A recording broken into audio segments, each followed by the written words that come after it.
Hello everyone, welcome back to my channel.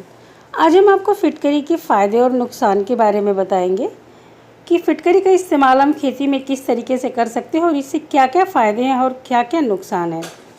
अगर आप channel पर पहली बार आए हैं तो चैनल को सब्सक्राइब कर लीजिए। वीडियो अच्छी लगे तो इसे लाइक शेयर ज़रूर कीजिएगा।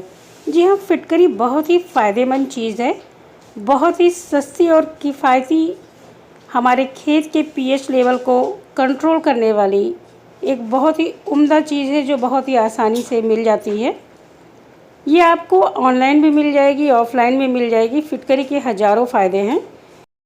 फिटकरी हमारी फसलों को दीमक से बचाती है। दीमक फसल को भारी मात्रा में नुकसान पहुंचाता है। अगर हम अपने खेत में फिटकरी का इस्तेमाल करेंगे तो दीमक से निजात मिल जाएगी और सॉइल में तरह तरह की फंगस भी लगती रहती है।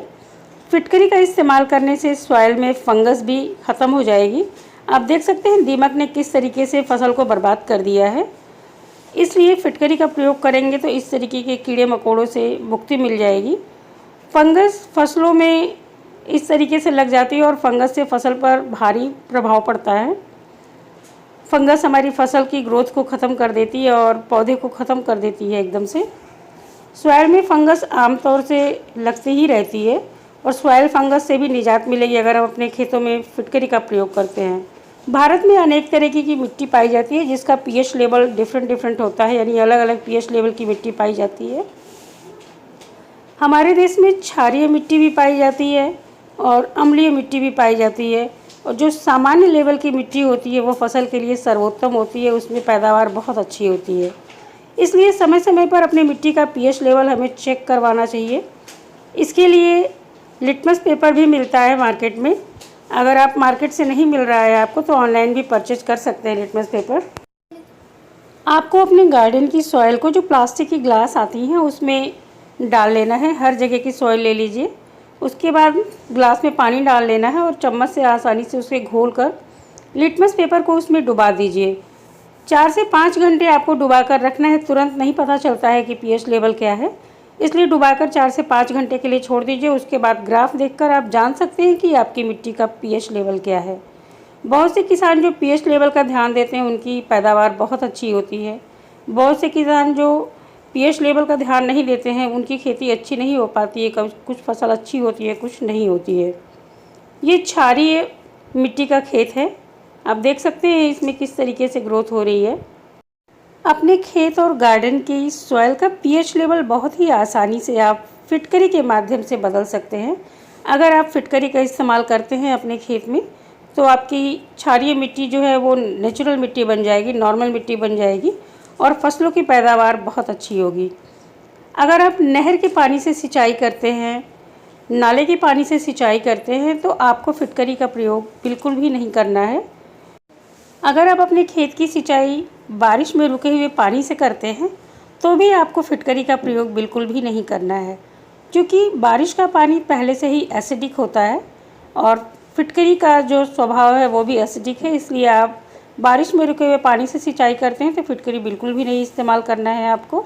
इस तरीके से नदियों के पानी से भी आपको अपने खेत की सिंचाई अगर करनी है तो भी आप फिटकरी का प्रयोग बिल्कुल भी नहीं करेंगे, क्योंकि अगर आप फिटकरी का प्रयोग करते हैं तो इससे आपको फ़ायदे की जगह नुकसान भी हो सकता है। इसलिए नदियों के पानी से, नहरों के पानी से और बरसात के पानी से सिंचाई करते समय आप बिल्कुल भी फिटकरी का प्रयोग ना करें।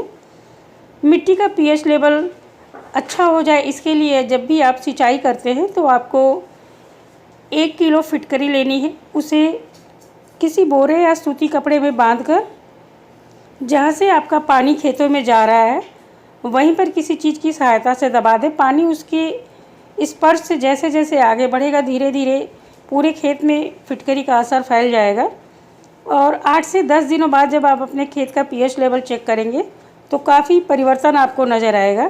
खेत का पीएच लेवल सही होने की वजह से फसल की पैदावार कई गुना बढ़ जाती है और आपका सॉइल भी काफ़ी उपजाऊ हो जाता है।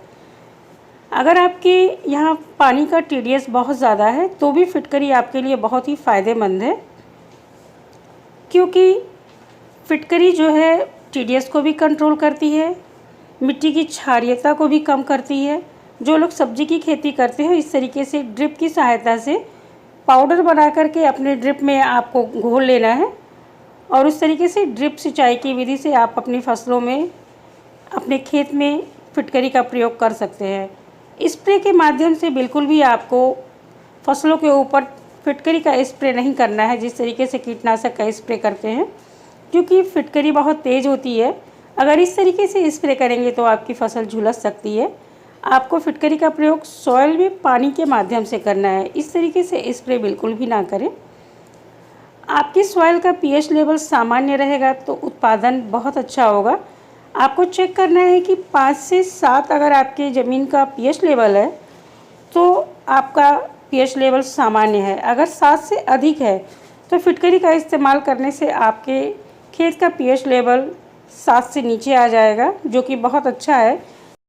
अगर फसलों में ग्रोथ नहीं हो रही है तो फुटाव के समय ही, जब फसलों में छोटा सा फुटाव शुरू हो जाए, तभी आप अपने फिटकरी के पानी से सिंचाई कर दीजिए और आपकी लहलहाती हुई फसलें बिल्कुल भी तैयार होंगी।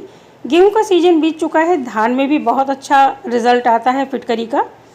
आप अपने गार्डन में भी फिटकरी का प्रयोग कर सकते हैं। फूलों की खेती में भी बहुत अच्छा काम करता है फिटकरी। अगर आप फूलों की खेती करते हैं और मिट्टी क्षारीय है तो फिटकरी का प्रयोग करने से आपके उत्पादन में भारी वृद्धि होगी। बहुत ज़्यादा मात्रा में आपके फूल निकलेंगे और बहुत अच्छी फसल तैयार होगी। वीडियो अच्छी लगे तो लाइक शेयर कीजिए। चैनल को सब्सक्राइब करना बिल्कुल मत भूलिएगा। Thanks for watching.